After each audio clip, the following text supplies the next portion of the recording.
And that, God bless you. After they crossed to this side, it says in John chapter 6 that Yeshua went to the other side of the Sea of Galilee, also known as the Sea of Tiberias. A large crowd kept following him because they were watching his signs he was performing on the sick. Then Yeshua went up to the mountainside and sat there with his disciples.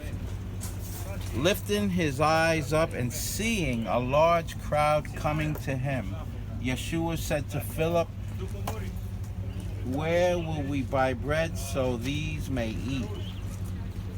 Also, Yeshua asked Philip, "Where will we buy bread so they may eat?"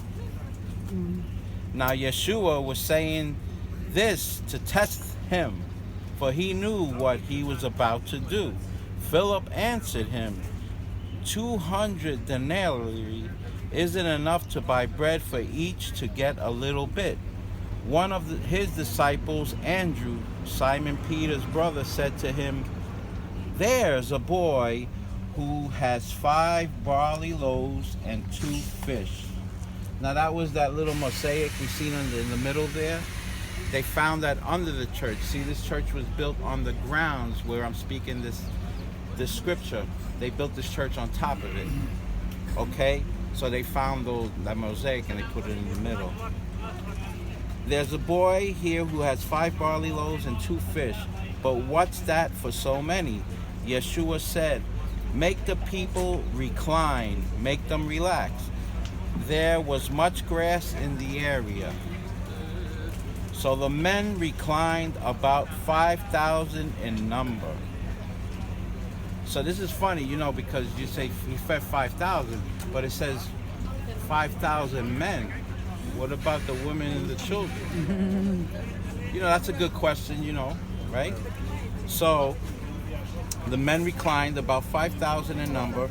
Then Yeshua picked up the loaves, and having given thanks, he distributed bread to everyone who was reclining. He did the same with the fish, as much as they wanted. When the people were full, Yeshua said to his disciples, "Gather up the leftovers so nothing is wasted." So they gathered them up and filled 12 baskets with broken pieces from the 5 barley loaves, which were left over by those who had finished eating. It's amazing. They filled 12 baskets. Wow. For me, it represents the 12 disciples. 12, that's what that number is, 12. And then